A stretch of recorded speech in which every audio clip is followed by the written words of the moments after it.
Hello, hello, hello, everyone. Welcome, welcome.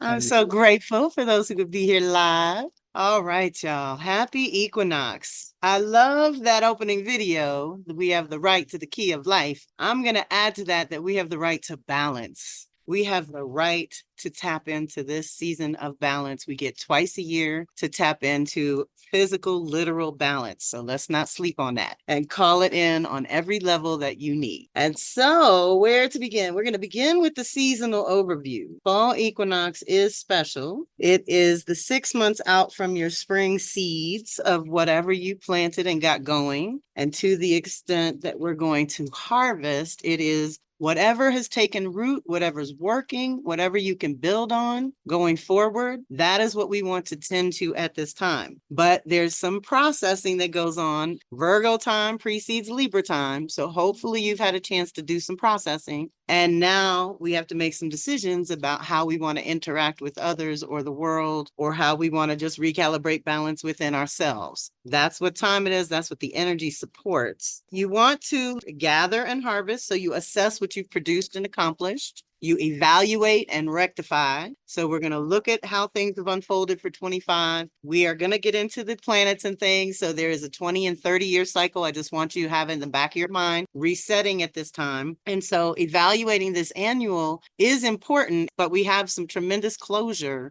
to a 20 and 30-year cycle. So it's micro to macro, individual, social, collective, all levels are up for this rebirth. So assess what did and did not work this year. Balance and integrate. This is the biggest thing. We kind of buzz through life sometimes and we don't actually integrate the wisdom or what we're picking up or what we're absorbing from around in our environment, right? So we want to be able to take the nutrient and release the waste, to take in what works for you and what feeds and supports you in a beautiful way, allows you to function, because that's the big part of Virgo. We get back into how we can function as individuals, the virgin, hold unto yourself, before we come into this Libra season where we might want to start at least dreaming up the collaborations if we can't actually get to them. So think about how much balance you've actually been able to access this year. Is this the time where you restore it if it's out of whack? If you've gone too hard or too far in one direction, we've got to bring it back to balance in order to be productive. And the biggest thing about the seasons that I'm always talking to you all about is the pause for the cause. You always pause. We have 8 sacred seasons in my world. So we have winter, spring, summer, fall, and then we have the gates of power, which are the midpoints between them. And right now we are at fall equinox, which is the midpoint between summer and winter, between the two extremes, between extreme abundance and life and vitality. And then when we pull inward to gather those resources to carry us through the winter ostensibly, right? Depending on where you are and how seasons work. And the seasons really matter because they're in tune with our body and how we function on every level. So I did have a little graphic I was going to share. I usually do this at every turn of the season so that you all can learn that the month before the seasonal shift of winter, spring, summer, fall, and right now we're in fall, is the processing time. As I was saying, Virgo, Pisces, Gemini, Sag time every year. We process mentally, emotionally, spiritually, and physically. And if we do that processing in a good way, which means assimilating your life, assimilating what you've accomplished, as well as what you are looking to set up space for, right? And if you do that processing, then choosing at the quarterly seasonal shift gets a lot easier. And then the month after, in our case, it's going to go to Scorpio. We're going to either anchor or release something based on the choices and decisions we make this season. So each season is about 6 weeks. So we're looking at right now, September 21st through about November 7th, 8th. In that first week of November, we'll have the Scorpio Gate of Power. We will either anchor or release, depending on what we did here. So the rhythm becomes process, choose, anchor. Process, choose, anchor, or release, depending on what it is. So you start to look at clocks and calendars differently. Like, what time is it? Is it time for me to be processing? Is it time for me to be making choices and decisions and making moves? Or is it time for me to be anchoring or releasing something permanently? So we want to look at what time it is. Now, this is choices around our relationships and our collaborations and the things that we do with other people. It can be intimate, but it can also just be in general partnerships and collaborations. So this is our annual reset for that. So this is definitely the time to call in what you want around relationships for the rest of this year and for the new year coming in. And as specific as you can be for the universe is how specific it can respond, right? We're releasing at this point, fall equinox gives you the opportunity to reflect on what needs to be assessed or released to prepare you for the next season, right? So we want to release all people and circumstances which have essentially completed their purpose. No good, bad, right, or wrong, just done. Release all additional weight that you may be carrying, whether that's physical, emotional, however it's coming on you. Release all toxic relationships or burdens or heavy obligations. We're not doing that no more. We are rescinding those contracts and creating new ones and putting new ones in place. And releasing all imbalance within the self as well as those you interact with. So we're going to recalibrate or renegotiate so that we can have better exchanges. As we assess the current value of relationships, we're going to assess the value of your resources, how you've been using them, and the value of the community to which you currently belong. Does it still serve you? Sometimes we outgrow certain things and it's time to freshen up and do that a different way. And the biggest one, we love Libra for the inner artist. Assess the value of your art or your creations, your unique contribution, whatever your purpose, the purpose that you're developing at this time. Like I said, the path and purpose are the 20 and 30-year cycles rebooting at this time. So that's going to come up a lot. Like I said, just kind of keep it in the back of your mind that path and purpose is what's ending and beginning as we speak. Now, I have the fall equinox chart, which gives us a little more specific insights. So when we're working with the seasons, we're working with the sun that moves around in 1 year and hits the same place at the same time every year. So you can learn how to co-create with this rhythm. At this point, we're going for 0 Libra, which is right next to 7 Mercury. Mercury's at 7 Libra and the moon is at 10. So they're very close together. And this is because we're here on the new moon solar eclipse in Virgo that's preceding this sun moving into Libra. This is so powerful. Again, speaks to the larger cycle of rebooting rhythms and routines that serve your new identity and your new purpose that's emerging at this time, or your unique contribution. And that's all showing up in the 9th house of spirituality and long distance travel, or I'd say international travel, but it's your belief system and what you believe to be true or possible. So let's restore some balance there. The world can make us crazy and have us all imbalanced in our mental that way and believing in some of the nonsense. We don't want to buy into any of that. We had a great meeting this morning with the New York crew, and Yeye will back me up on this one too. We have to work in the invisible realms to affect our visible realms right now. That's what time it is. If you try to go at it directly, they're just going to shoot you down. They'd rather kill you than explain it. So it's better if you work with your spirit team and your ancestors and your Orisha in these other realms to affect what's happening in 3D. And the stronger your connection, theoretically, the last 3 years, we've been working with Saturn and Pisces, anchoring that relationship with the spirit team, knowing that we have to rely on that now because everything else is unavailable for consultation. It's time for us to create our own symbol system so that we know when the universe is talking to us, and you have your way of validating. Like, we're going to do some divinations tonight and we have a seasonal reading, but I always encourage you to go back to your own oracles or to your altar and ask for validation, ask for confirmation about the messages that come through here tonight, that if they are for you. But this is really good to restore balance to your imagination. Like I said, not imagining worst case scenario, but your best case scenario. How can you expand it, make it better, make improvements that way? And across the way, we have, and let me just say, Venus is in Virgo. So she's bringing the priestess element to the table where we want to make certain things sacred around our relationships and our resources. That's another way that you can tap into a different flow versus 3D technology and whatnot. So she's very supportive right now, but it is a solitary energy when she's in Virgo. We're kind of pulling inward to assess our own values. And you can see her with the moon. You can see her in the early morning pre-dawn sky. It's so beautiful. The moon is setting and she's rising, and they cross paths really close. So she's in the 8th house talking to the ancestors as well and calling in your rightful inheritance. This is a good time to tap into what that might look like. And how, if you have cultivated something over the course of this year, knowing that you're going to go forward for the next couple of years that are going to anchor the next 20 and 30. So we're in this zone of ending, new beginning, and preparation for a new path and purpose in a very big way. And no one is exempt, right? So we all have it somewhere. It's affecting some area of life where we're resetting these bigger cycles. So Virgo Libra is up at the top in 8 and 9, while Pisces Aries are down in 3 and 4. So our consciousness, our thinking, how we process right now, again, you're going to get more information, especially as we enter the season for the ancestors, from your dreams and from meditation or alternate reality, going into liminal space and just opening to receive. That is how you're going to get your confirmations about your path and purpose and which direction you want to go in for the new direction. With the Aries side of things, we're really nurturing and nourishing ourselves. We're healing ourselves. And your individual self needs attention right now. Everybody else got to get on the back burner, and you have to give yourself permission to be selfish. We say that self-preservation is not selfish. It is essential and the first law of nature. So we honor what our needs are, which has changed. It has evolved. It's not the same as it was a year ago or 10 years ago or 20 years ago.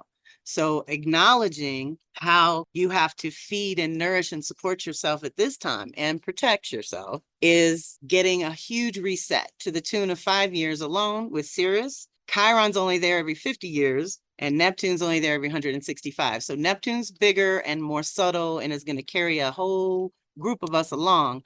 But what it's good for on a personal level is our spiritual warrior. Like I said, operating in these liminal spaces to affect our 3D and to keep our sanity, to keep our mental balance and our emotional balance. It's going to be critical for you to take it to the altar, talk to your ancestors, talk to your spirit team, and ask them for guidance every step of the way. That's another trip up we get into when we forget to ask. We forget to ask them to guide us and to confirm what we're doing and check in like that. That's a practice that you have to get into. With the new moon that we are sitting with today, the solar eclipse at the critical degree at 29 degrees, this is a time where we're going to release unconscious habits and replace them with conscious practices. So we're shifting our consciousness to open up to that new path and purpose. That's a big piece. And then doing our self-preservation is another big piece of what's going on. And the restoration with Aries at the bottom of the chart, it's important for us to restore individually, and Libra's at the top. So any interactions, calling in your support systems, doing more networking, cultivating your community, all these things are supported right now with the new moon and with the equinox energies. We are going to a whole new level around our values and our thinking and how we take care of ourselves and provide for ourselves. And then there's that combo of the resources and things we can manifest, as well as the resources and things we need to share with others to function, right? So the chart is very supportive with Sag on the rising. So we're definitely preparing to tell a new story behind this. Again, if this is the culmination or this is the harvest time, then we want to look at what we've cultivated that's feeding into the new story we want to tell, or helping elevate the old story into a new dimension, hopefully. We are transforming our values around our unique contribution. So there might be something that you are well known for and the expert in and what have you. And then I say, how do you specialize? What is the unique piece that you bring to the table? So astrology is an easy example because there's a million astrologers. So I had to find my unique piece is these cycles and patterns and paying attention to how they repeat over and over in your life. And I always remind you that cycles repeat, but the sky above changes, you change, the people around you change, all kinds of things shift so that every time it cycles back, you can respond in new ways. And we want to practice doing that and really testing ourselves and kind of pushing our edge to get out of our comfort zone every time a new cycle starts. And Uranus and Gemini, I got to warn everybody, it's going to make us super creative, but it's also going to amp up all the technology stuff. And so your nervous system is going to need a lot of attention and soothing and love and down regulation with Mother Earth, you know, putting your feet on the ground, getting your head under the sky. So it's a blessing. You get to be outside, and nature is the best way to soothe your nervous system for free. Otherwise, if you got some money, then you can pay for some assistance. But this is the best way, I think. And to know that over the next 7 years, you know, sort of pace yourself. as you're opening up to new ideas and new possibilities that Uranus and Gemini might be activating. So our chart support is pretty juicy. Like I said, tell a new story. The benefits and blessings of Jupiter and Cancer in this chart are in the 7th house of relationships and interactions with others. So that's another way that you are calling in improvements and expansion and new possibilities for feeding and supporting and protecting each other. But expand those parameters with your people and renegotiate with your primary relationships as you go in figuring out what your needs are. And what's most important to you at this time, that's what you take to renegotiate with your partner and your people. And it's easy. You can just say, you know, I used to believe that. I used to do that. I used to love that kind of thing. But now I've evolved. I've changed. I've grown. I've had some new experiences and I want to do it a different way. So that is our chart. Now, if we go to the energetic support, we have between September, all of October into the first week of November is what we're looking at. Here's what I noticed in a kind of a pullback. It's all very personal for the next 6 weeks, which, like I said, takes us to the first week of November. After that, all the butts are off. We're moving into the new territory and the big boys are moving around. Saturn and Jupiter are moving around, but so is Uranus, Neptune, and Pluto. And they're interacting with each other. Now they're in a positive opportunity type of activation, but it's still challenging sometimes to deal with what they're changing and moving around on the bigger screen. So again, if we can tend to these personal things that are coming up right now, then we can do better when some of the social collective changes come by the end of the year and the beginning of the new year. Okay, so that was one pullback when I looked at it, and we're going to get into the activations on that side. But we're going to move through the Aries Libra lunation, and the Taurus Scorpio lunation will be happening right when we get to that Scorpio Gate of Power. So we are at, again, that annual time when we check in with our own needs, Aries full moon, and release things that are no longer part of the identity or part of who you are or what you want, so that we can plant new seeds with the Libra new moon and bring in those new partnerships and collaborations and support and community. So that is an annual check-in that you can get used to. And then the Taurus starts bringing in, I think, Taurus, Gemini, maybe all the way to Cancer, I'd have to double check, is going to be super full moons. So when we have super moons, it's a little more intense. The alignment between sun, moon, and earth is more exact. So the pull on the tides is a little stronger. So with this lunation, we go inward to figure that out. With the Taurus Scorpio, then it gets deeper. So if we've done this proper clearing on self versus other, then the values and priorities are going to shift next in a deeper way, because you're going into Scorpio time, which is conception time. This is where we go in to conceive the new year. Scorpio is ancestor season automatically. We start early here with equinox and whatnot, but technically Scorpio, because we're going to go to the ancestors or our spirit team and ask for validation on this past year that's closing out. And we're going to ask for inspiration and clarification on the new year coming in. So we are preparing for that. So it's better for you to use this first couple of weeks to tap into yourself and what you need and what you want, and then go into how you can manifest and manage and maintain it, right? And sustain it. That's going to be our moon work. And I just have to say here, if you missed it, the replay is up on my channel, but we have the lunar flip with this second Virgo new moon. What was I saying? The lunar flip. So now we're going to shift how we manifest by the order of the moon. For the last 18 months, the new moon preceded the full moon. And so we've had to plant our seeds and walk by faith and get to the full moon. And it's like, what's going on? You start to see things that you didn't know when you planted your seeds. But now that's changing with this first Aries full moon, and Taurus full moon is going to precede the Scorpio new moon. So we're going to move to a place now where we have to clear out everything in order to begin anew. So know that that is another way for manifesting going forward because of the lunar. Now for the next 18 months, we're going to have the full moon before we have the new moon. And then Mercury is warming up for its last retrograde of 2025 on the Scorpio Sag cusp. So this is water and fire, which it's been doing all year. So it's made it very creative. And at the same time, it's churning up a lot of emotions and things that we need to process and or integrate so that they can serve us and not undermine us because we're not paying attention to the details. By the same token, it is conceiving the new story. It's going to slow you down so that you can look at the story you're telling and determine if that's really the story you want to tell and where it can be improved or expanded on in some kind of way. So prepare for a Mercury retrograde. The standard rules apply. There is a replay on that one too on my YouTube channel if you want more details. But it is, you know, the usual technology, communications, different things. What I say Mercury retrograde is good for, though, is turning inward and again talking to your spirit team and doing divinations and receiving messages rather than putting them out there. It's a lot better to do it that way during the retrograde, because that's when the magic happens. That's when spirit is really coming at you from different angles than usual. The other thing Mercury retrograde can be good for is fixing or completing something. So where we get upset because sometimes a Mercury retrograde can slow us down, we're not going to do that this time. We're going to be okay with the delay and whatever, because we know it's divine and we know that it's allowing us to get in order some other things, to finish a process before we set the new ideas in motion and to conceive the new ideas.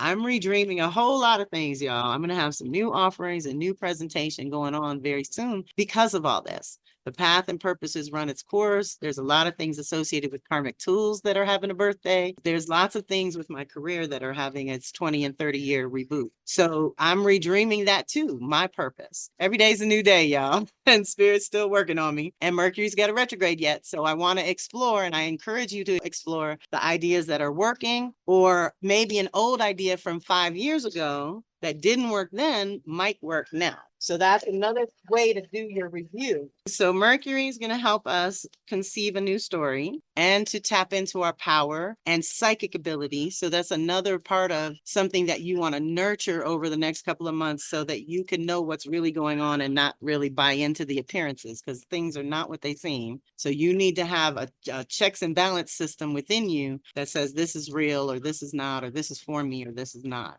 Venus is chilling. She doesn't have any big things going on, but Virgo from September 19th to October 13th, so almost a month in Virgo, and then October 13th to November 6th, right to our gate of power, she'll be in Scorpio. So Virgo, Libra is what we're looking at with Venus for the next 6 weeks. And this is, like I said, where she rearranges our priorities in a certain kind of way. And she goes to her home sign. She rules Libra. So she's very powerful there. But it's also another way for us to call in that higher level of relationship or relating with others, and however we want to do that going forward. Like I said, I think I've done so much online stuff that I'm ready to do things in person. You know, Yay's setting up the school. Hopefully we're going to be able to do things in person with you all more often going forward. That allows us to really bond and create the community that we need.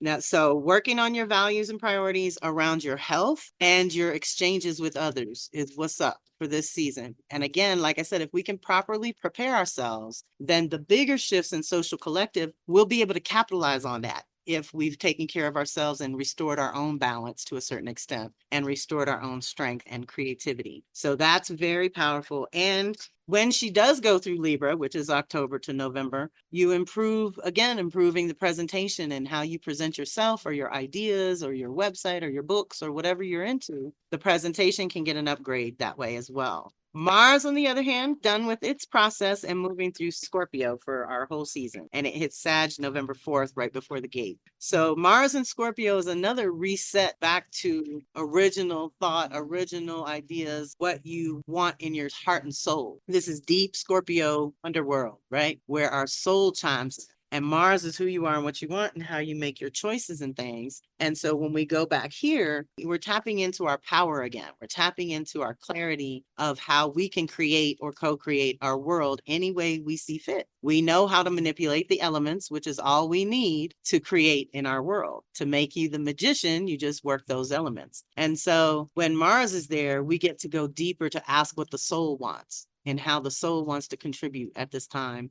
And again, it's sort of a pullback before you go forward. But it's also, I always say Scorpio is raw truth and Sag is higher truth. And they're back to back. So a lot of times we go down into our soul, into our body and soul, and then we come out with a vision, with a higher possibility to an expansion of some kind of our consciousness because we had that soul experience. You know, some people avoid the soul experience. They don't like when it gets too deep or too real or too raw. But sometimes that raw helps you rebirth yourself and bring things to a new level that are good for you. Then Sag comes through and says, okay, now what does that mean? And how can that help others by telling your story, by evolving your story, allowing your story to evolve? That's another thing. Some people get stuck in the story. We don't want to do that.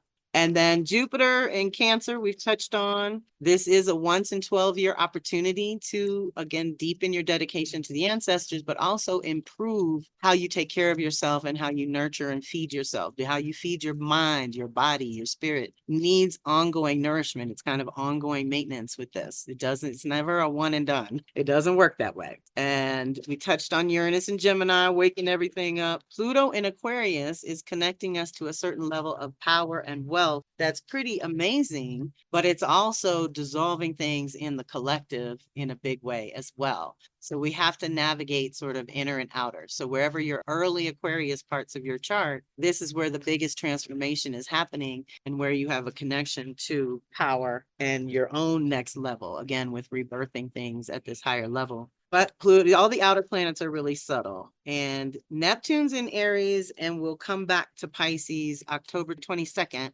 And Saturn's already back in Pisces. So we're getting these last dips into Pisces before these two move on to the bigger 30 and 165-year cycle of Aries kicking it off. So this is another thing that's happening in the sky that kind of gives us all access to a clean slate, to starting fresh and new on some level with what you believe to be true or possible, but certainly the reality and commitments and choices that you're making, they're up for renewal as well. And we want to use this, the planets can kind of do the heavy lifting. If you can clarify what you want, then they can help move things along to co-create. And there is a big emphasis, let's say, on change. So another thing I've sort of been saying over and over is to choose change, to choose what you're ready, willing, and able to change rather than having it imposed on you. If you hesitate, if you postpone, if you hold back too long, it can be harder than if you had just made the change yourself, right? When nobody likes to be forced to change. So that's the energetic support. The activations, like I said, I did a little bit of a pullback. So I'm going to say mid-September, where we are now, to mid-October. So for about a solid month. Mercury, Sun, and Venus are all clocking together in their Virgo Libra side, and Saturn, Neptune are dancing on the Pisces Aries side. So they're opposite. So our personal planets are opposite our reality and our dreams planet. So we have to take some time to honor some kind of integration, because a lot of times with an opposition, there's a push-pull. So we're going too extreme into reality or too extreme into the dreams, and we're not being effective. We don't want to do that. So definitely check in around how annually, just think of it as an annual upgrade. But in this case, Saturn and Neptune being where they are is very rare. So we're getting extra strength from Saturn, and we're getting extra visions and possibilities, or let's say, I know I'm getting a lot of messages and hints from the universe or from my spirit team is all very active right now. So in order to integrate what you're picking up, you might have to keep track, journaling and things like that. So look at this month or like 4 weeks as a balancing between you, the individual, and what's shifting in the social collective, and how you can manage what you have in conjunction with your relationships or community or networks, right? So again, managing you, the individual, within the context of all your relationships is going to be a big theme as well. Now, the trine energy, the ease and grace comes from this same crew as they move through Libra. They're going to hook up with Uranus and Gemini and Pluto in Aquarius. Well, Uranus and Pluto are both known as the change agents. So again, we're back to this over and over. The theme of change keeps coming up. So choosing how to change your mind about certain things to awaken new ideas or new creativity or new perceptions, to look at something from another angle is going to be really helpful. But also that you might come up on things that you are like, I'm done, Pluto done, which means permanently done. Okay. And no looking back. Don't look back. That's another piece. So honoring what is changing, what is ending, and not being upset about it is important for all of us as well. And the planets support us. And in our personal way, we're having this ease and grace with these changes. So let's honor that, because it's not always going to be that way. For example, Mars in Scorpio squares Pluto in Aquarius early on. So higher will and lower will is having a little bit of a challenge to grow out of comfort zone into new territory. So what do you want? And then what does your soul want? How are you making choices in your everyday? And then what are the bigger, longer term ramifications, which actually came up in the judgment card in our divinations for tonight. So we'll get to that. But this is a powerful growth moment, let's say. And it's rooted in who you are and what you want on a soul level. This is not superficial at all. And we have to honor that. And not everybody likes to do that.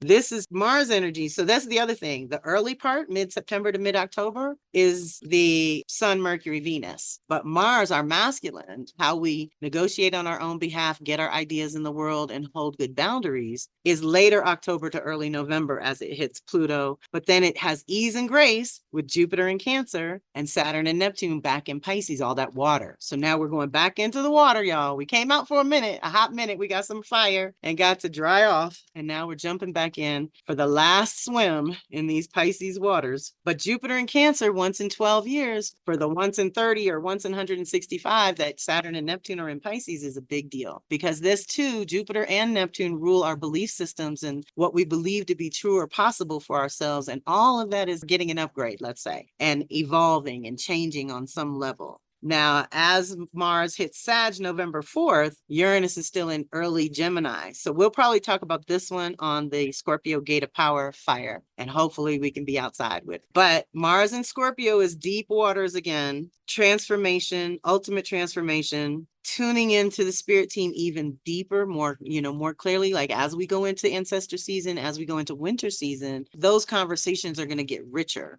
and you want to allow and have space around you to have them. Because once you get into those conversations, sometimes they're 2 hours and sometimes they're 6 hours with the ancestors. They don't have a concept of time. But know that this is preparation for some air and fire coming with Mars, where you're going to have to take action and be creative and responsive and use what you've got, work with what you've got on some level once it hits Sag. So those are our activations and energetic support. Woo! So divinations. Oh, you know what we're going to do first? We're going to do the reading first. The discernment is part of this Virgo new moon, discerning what's right for you at this time. Also, Virgo Pisces is about divine timing and right timing for you, the individual. So we're actually calling that in as well in a big way. So this reading I do for the community. And so there might be some messages in here for you. And at the same time, for $25, you can get your own, and we can pull cards just for you, which is also fun. I made a PDF reading for all 8 seasons. So there's 8 different readings and with 8 different sets of questions. So these are the fall questions that we go through. So yes, this is going to carry us to November. Integration and stabilization of the current year. Fall gives you the opportunity to reflect on what needs to be assessed and or released in order to prepare you for the next and final sacred season when we surrender the year entirely. The energy supports restoring balance wherever you've gotten off track in any way. Use this time to assess the last 6 to 9 months, correct any imbalances, and release the non-essentials so you can close the year strong. You can choose what you most want to integrate from the seeds you planted at spring. Remember, you choose one goal or focus for the year, and now you can deepen your dedication to, for example, your body work, sacred space, relationships, etc. Fall is preparation for winter's slower pace. Just as we awaken in spring and prepare to increase the light and the pace of life, now we prepare to slow down, reflect, conceive, or renew our vision for the incoming year. So these are the 10 cards we pulled. In this one, we use the Osho Zen deck. And so we love and this is what I would use for your reading if you got it. The first one we start with is integration. Choose a goal or focus. What do I need to consider at this annual midpoint as I assess my year thus far? So we pulled the number 4, the Emperor, the Rebel. So this is what we're considering at this moment. And with the Emperor, it is that sacred masculine energy we're talking about as well. So it may be that because we're shifting from earth and water, which is very feminine, to a lot of air and fire, which is very masculine, we're going to have to shift how we do things because the world is so crazy. Now we also have to be mindful and kind of stand up for ourselves, in ways that used to be standard business practices. Now it's not. And if you don't chase folks down to make sure they're doing what they're supposed to be doing for you, then you can get in trouble that way. So with the Emperor, the powerful and authoritative figure in this card is clearly the master of his own destiny. On his shoulder is an emblem of the sun, and the torch he holds in his right hand symbolizes the light of his own hard-won truth. Whether he is wealthy or poor, the rebel is really an emperor because he has broken the chains of society's repressive conditioning and opinions. He has formed himself by embracing all the colors of the rainbow, emerging from the dark and formless roots of his unconscious past and growing wings to fly into the sky. His very way of being is rebellious, not because he is fighting against anybody or anything, but because he has discovered his own true nature and is determined to live in accordance with it. And that's what Mars is going to be able to help us do over the next 6 weeks as well. The eagle is his spirit animal, a messenger between earth and sky. The rebel challenges us to be courageous enough to take responsibility for who we are and live our truth. Ashe. So that's our focus at this midpoint that kind of guides the rest of it. The second one is to gauge imbalance, too much or too little. What is the most glaring or obvious excess or insufficiency at this time? So this is where we look at the balance of things. And we got 4 of clouds, which would be 4 of air, and postponement. So postponing your good is not a good idea. Postponing decisions can cause issues too. So because she's got this gray background, but she's looking through a window of color, this woman in the picture is living in a gray landscape full of unreal cutout clouds. Through the window frame, she can see colors and light and aliveness. And although she would like to move through the frame, as we can see by the rainbow colors appearing in her garment, she can't quite manage to do it. There is still too much what-if activity in her mind. Tomorrow never comes, they say, but no matter how often it is said, it seems that most of us tend to forget the truth of it. In fact, the one and only result of postponing things is a dull and depressing feeling of incompletion and stuckness today. The relief and expansiveness you will feel once you put aside all the dithering thoughts that are preventing you from acting now will make you wonder why you ever waited so long.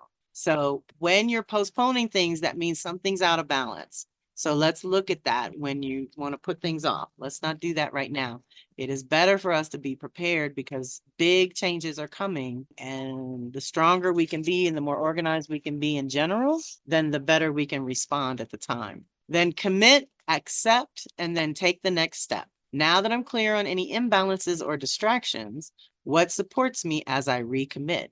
3 of rainbows is guidance, and that's all about following your own intuition and the guidance from your spirit team that we've already been talking about. The angelic figure with rainbow-colored wings on this card represent the guide that each of us carries within. Like the second figure in the background, we may sometimes be a little reluctant to trust this guide when it comes to us because we are so accustomed to taking our cues from the outside rather than from the inside.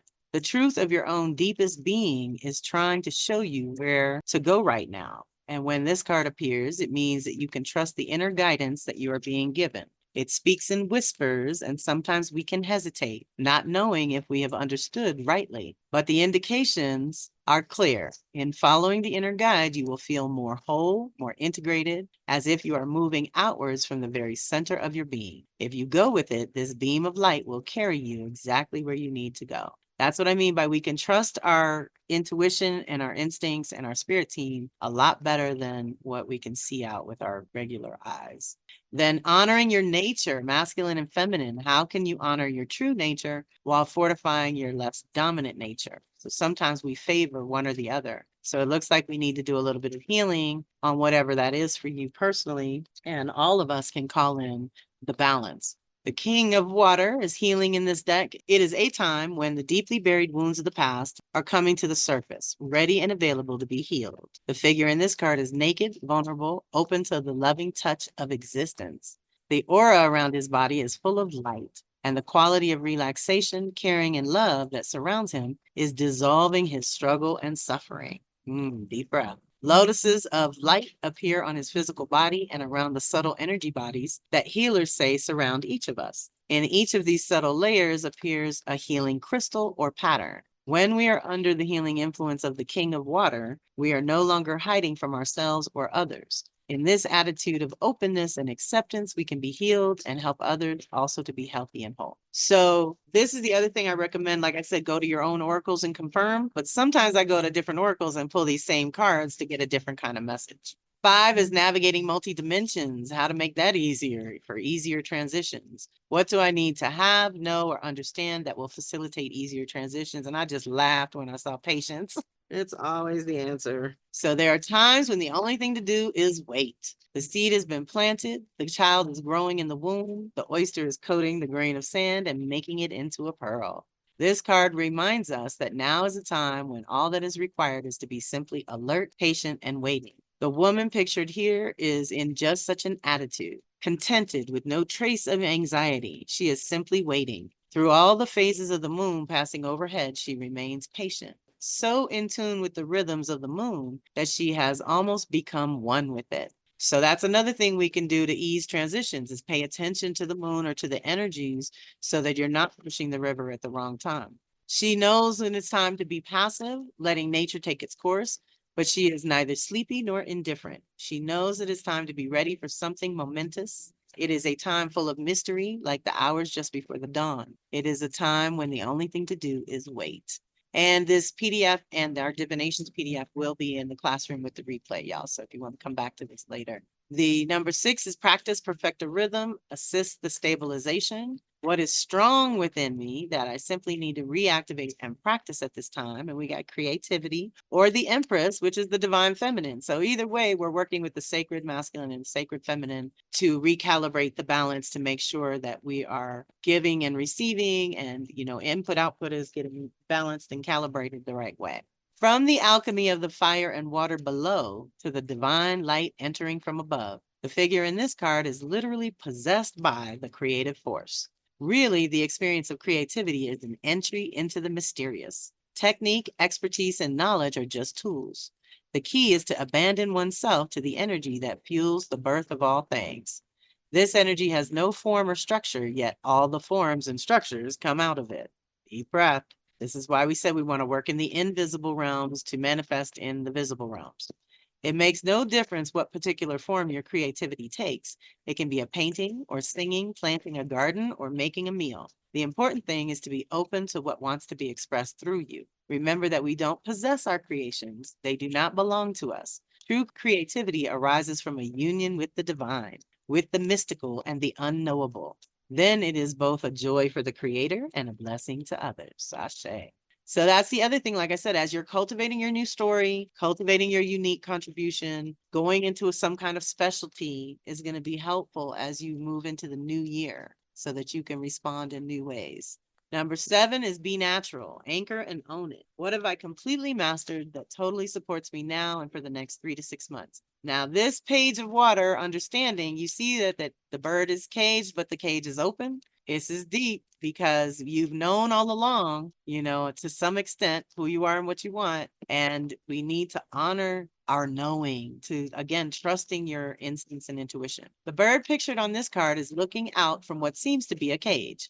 There is no door, and actually the bars are disappearing. The bars were an illusion, and this small bird is being summoned by the grace and freedom and encouragement of the others. It is spreading its wings, ready to take flight for the very first time. The dawn of a new understanding that the cage has always been open and the sky has always been there for us to explore. Can make us feel a little shaky at first. That's fine. It's natural to be shaky, but don't let it overshadow the opportunity to experience the lightheartedness and adventure on offer. Right there along the side, the shakiness. Move with the sweetness and gentleness of time. Feel the fluttering within. Spread your wings and be free. So that's the other thing. We're sort of letting go of certain heavier obligations or heavier situations so that we can lighten up and we can stick and move better. We can move with more ease and grace. Number 8 is the outcome card, overview, and closing the year strong. What will ultimately support you within and protect you without? And I got friendliness, which I love this one because it's the 2 trees standing next to each other. They're individuals, even though they're blending their colors and things. The branches of these 2 flowering trees are intertwined, and their fallen petals blend together on the ground in their beautiful colors. It is as if heaven and earth are bridged by love, but they stand individually, each rooted in the soil in their own connection with the earth. This is what we have to master and practice every step of the way, being solid on your own and being able to come together with others to make everything better. In this way, they represent the essence of 2 friends, mature, easy with each other, and natural.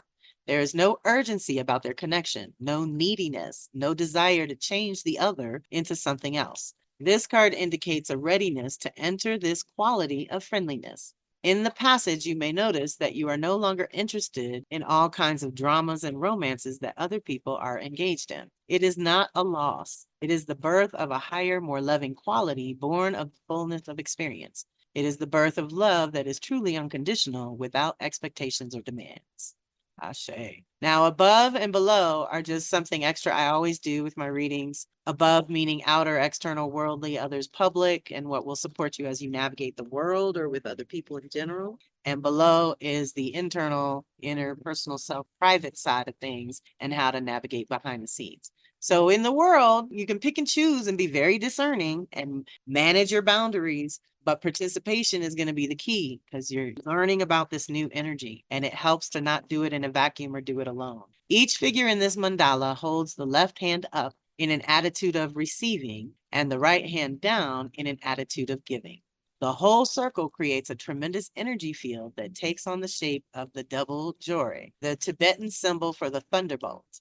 The mandala has a quality like the energy field that forms around a Buddha, where all the individuals taking part in the circle make a unique contribution to create a unified and vital whole. It is like a flower whose wholeness is even more beautiful than the sum of its parts, at the same time enhancing the beauty of each individual petal. You have an opportunity to participate with others now and to make your contribution to creating something greater and more beautiful than each of you could manage alone.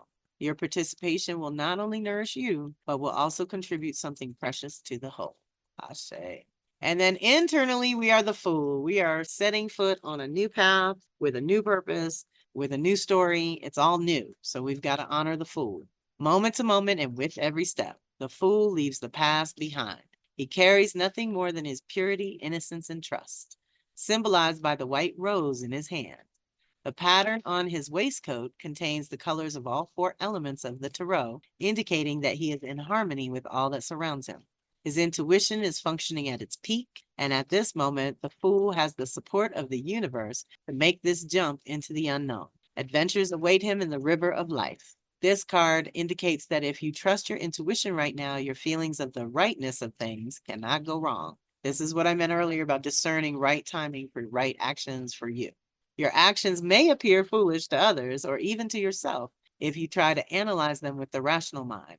But the zero place occupied by the Fool is the numberless number where trust and innocence are the guides, not skepticism or past experience, which, is another reason to clean your filters on a Virgo new moon. We want to clean, cleanse, and clear those filters. So anyone want to chime in on any of that? Are you feeling that this season?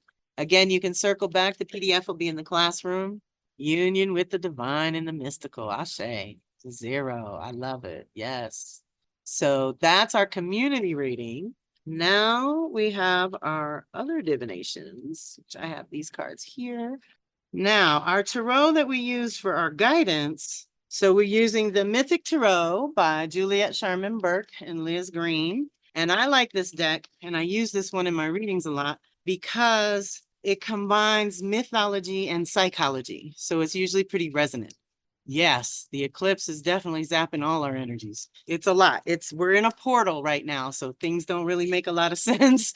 Yes, you can feel it. And again, with Virgo representing the nervous system, so it's even more tweaked. As we're interrupting that flow of light and we're breaking to realign, it can feel intense. It can feel very intense. So for our guidance and divinations for this season, I asked about balance, the 2025 harvest, and where we are now. When we talk about midpoints in astrology, they represent course correcting times for me. So I went with course correction to close the year strong. That's the one we got judgment card for. We got justice for balance, which is about a balanced mind. We're really going to need our balanced mind to navigate the near future because it's also new. It's a different frequency. It's a different vibration that we're going to have to get used to and learn how to dance with on some level. Yeah, because all the new energy comes in like February, March, or late winter, early spring. Thank you, babe. And so we want to look at the balanced mind. With the 2025 harvest, we got the strength card,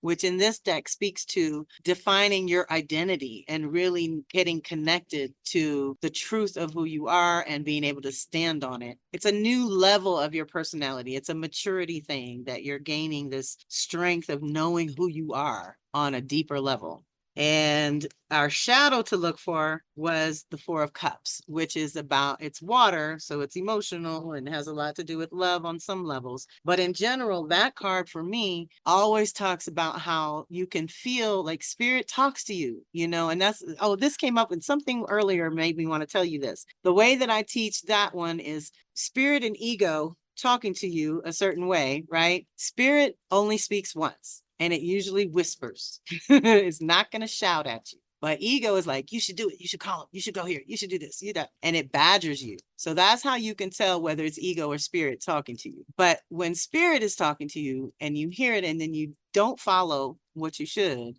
that's when we're like, oh, I should have followed my first mind. That's spirit, right? So with the Four of Cups, it's like something's tapping you on the shoulder saying something ain't right here, and you don't look into it, and then you trip up because you weren't paying attention or listening to what spirit was trying to show you. So let's be mindful of when things are coming up and slow down, especially with that Mercury retrograde.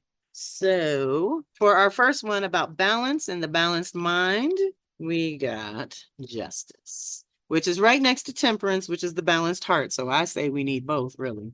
But for this one, I love it. And you should recognize, let's say, all the deities and things in here. This is Athena, Pallas Athena. On an inner level, Athena, the goddess of justice, is an image of that uniquely human faculty of reflective judgment and rational thought. This is what we need to access balance, because we've been very emotional and very triggered and all kinds of things going on in the world and whatnot. Let's be mindful. Let's do a little reflection. To the Greeks, this faculty was divine because it differentiated man from the beasts. Thus, they envisioned Athena born from the head of great Zeus, uncontaminated by an actual mother who might link her with the physical and instinctual world, which we share with the animals. Athena's judgments are not based on personal feeling, but upon impartial, objective assessment of all the factors contained in a situation, as well as on ethical principles which stand as firm guidelines for choice. Deep breath.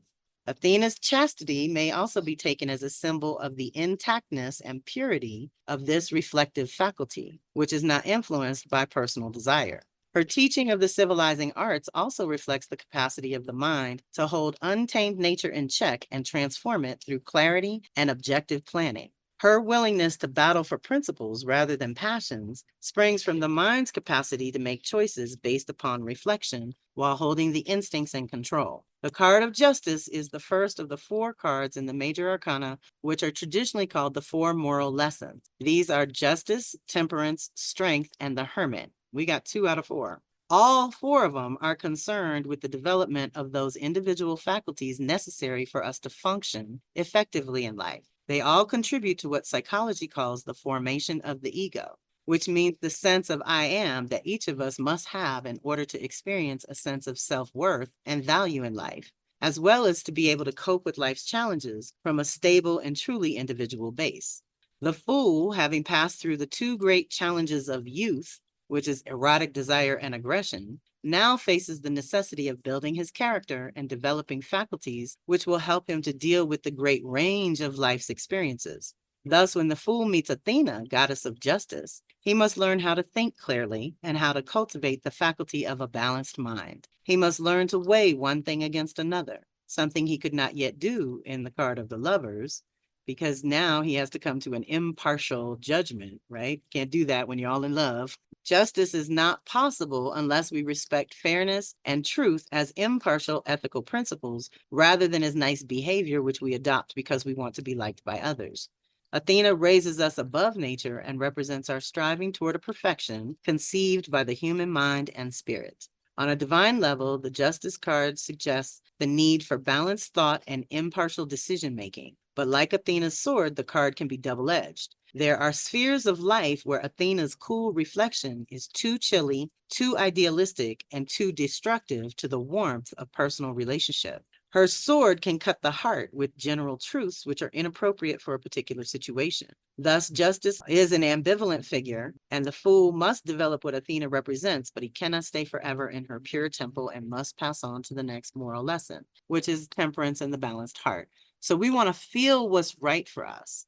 And we want to ask those questions along the way. You know, is this really what I want? And is this really where I want to be? But in order to restore some balance, we have to do some mental restoration and mental clarity and cleaning up sort of the non-essential that's had us distracted and off track, right? So now the strength card for our 2025 harvest, this is what you've been able to develop throughout this year, just based on the things you've been able to do as well.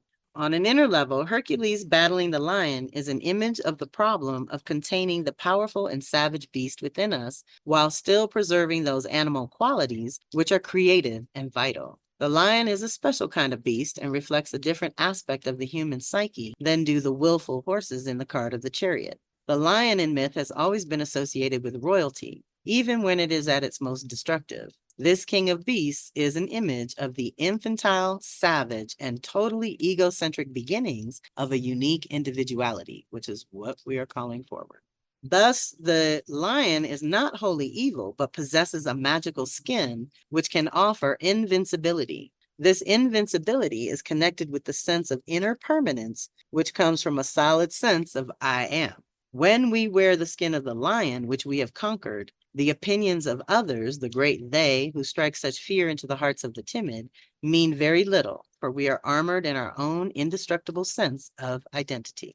However promising its potential, though, the lion is still savage and vicious in its animal form. This side of a person, unleashed, is the me first drive, which will happily destroy anyone or anything in its path, so long as one's own gratification is assured. Rage is one of the manifestations of this drive, too. Not healthy anger, which might be appropriate to a situation, but a furious, explosive, floor-beating tantrum when we do not get our way. Implacable pride is another of its faces. Not self-respect, but a bombast and inflated self-importance, which can make us savage and unrelenting toward those upon whom we are dependent or who steal the limelight from us. The lion is in many ways like the angry infant in us, demanding that the world revolve around oneself and destroying blindly and at random when it does not. But if this beast is conquered, then we can appropriate that magical skin, which in psychological terms means integrating the vital power of the beast and making it serve a conscious and responsible ego.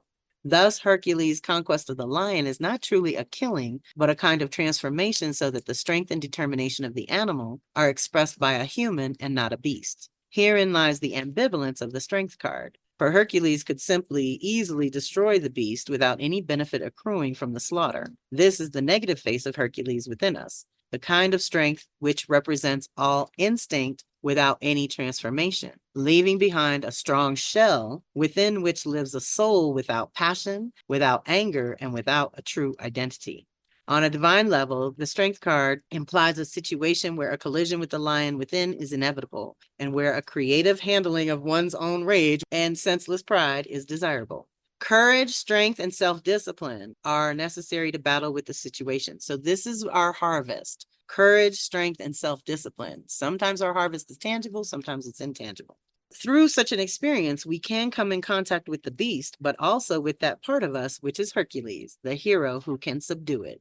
Thus, the fool, having developed the faculties of mind and feeling, now learns to deal with his own ferocious egotism, emerging from this contest with trust in himself and integrity toward others, which is also something we've had to develop over the last 9 months to get here. Now, our midpoint between summer and winter, between the extremes, so that we can course correct and close strong if we need to. Judgment is just another word for discernment in a lot of ways. And that is what this one's about. On an inner level, Hermes, the psychopomp, is an image of a process which occurs at certain critical moments in life. A summing up when the experiences of the past are gathered together and seen as part of an intelligent pattern. And the consequences of these experiences must be understood and accepted. This process of summing up is not an intellectual function, but rather a kind of cooking that occurs in the underworld of the unconscious. It is a call for the dead to rise, for the many and varied actions and decisions we perform to knit together and yield a harvest. The artist experiences this process when, after many hours or weeks or even years of attempting to formulate, research, practice technique, and give shape to an elusive idea or image, something at last happens and a new creative work is born. This same process can be seen in psychotherapy, where an individual can struggle for many months with the disconnected memories and feelings of the past and present, stuck and blocked, and suddenly a kind of cohesion occurs and one's life pattern makes sense at last. This process can occur in any realm of life where we tunnel blind as moles, pouring effort into something which somehow remains elusive. And at last, the effort is rewarded and there is a synthesis and a new development at hand. This is Hermes at his most magical, revealed at last as the true lord of the entirety of the fool's journey, knitting together through some mysterious process of intuition the experiences and insights gained from each stage of the journey, and magically blending these to form the beginnings of a new and larger personality. Deep breath. Thus, the figure of Hermes leading the dead souls to judgment embodies a process of birth. It is the birth of a more complete personality, which arises in a non-rational way from the combined experiences of the past, fused by insight and the sense that apparently random events and choices are really secretly connected. The judge of the dead decides what future has been earned from past efforts, and it is on the efforts of the past cards that the fool's future is built.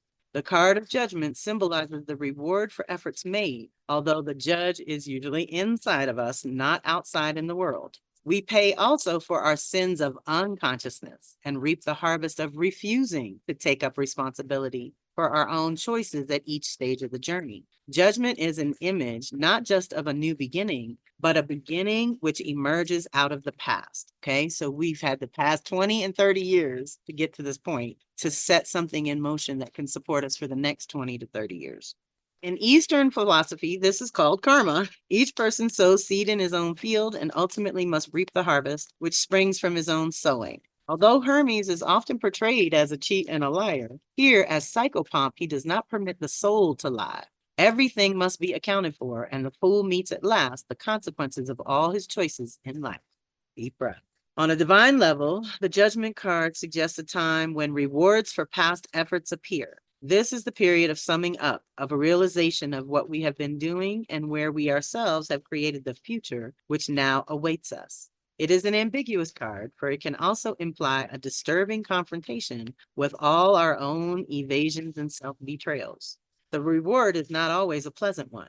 The fool must now answer for his journey, for the time of harvest has arrived, and the mistakes and creative efforts of the past are gathered together to form the future. Whatever occurs to the individual in terms of experiences, the card of judgment heralds the end of a chapter in life. But unlike the card of death, it does not imply mourning. Rather, it is a clear perception of the extent to which we have been able to be true to ourselves, which also comes up at Libra time, and what the Aries full moon will light up for us and let us know. The last card, thank you all for hanging late, is our shadow card, 4 of Cups or 4 of Water in your own deck, if you're looking at these another way. Now, in this one, Eros and Psyche are the story of the Cups suit. So the 4 in all the suits is the card of divine discontent. Although everything seems happy and rewarding, there is still doubt and suspicion. The 4 of Cups portrays the discontent on a feeling level. Psyche lives richly and is visited at night by a loving and tender husband, but still she is not satisfied. The jealous, unprepossessing sisters are in a way the inner promptings of Psyche's own soul.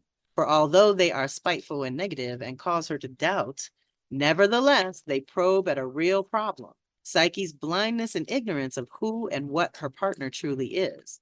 Thus, the initial fulfillment of the 3 has already proven to be something of a disappointment, for there is a growing awareness that something is wrong, something is not being dealt with.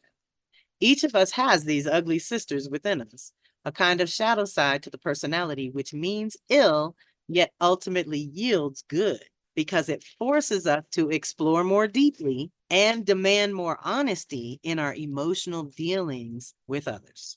If Psyche had remained in her blind, blissful state of ignorance, she would never have grown, and the full potential of both her relationship with Eros and her own self would never have been reached. Thus, the 4 of Cups, the card of discontented feelings and emotional dissatisfaction for no apparent reason, is both negative and positive.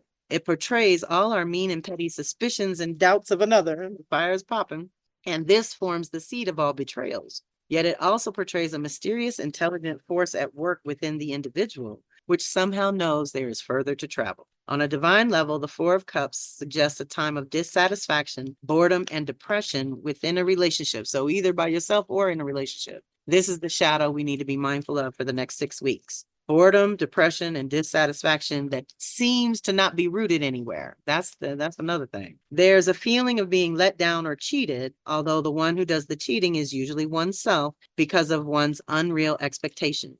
The dissatisfaction can lead to long-standing, unexpressed resentment, or it could lead to looking more deeply at yourself or the relationship, which is the harder path because then previous assumptions and fantasies will be challenged. That's how that goes.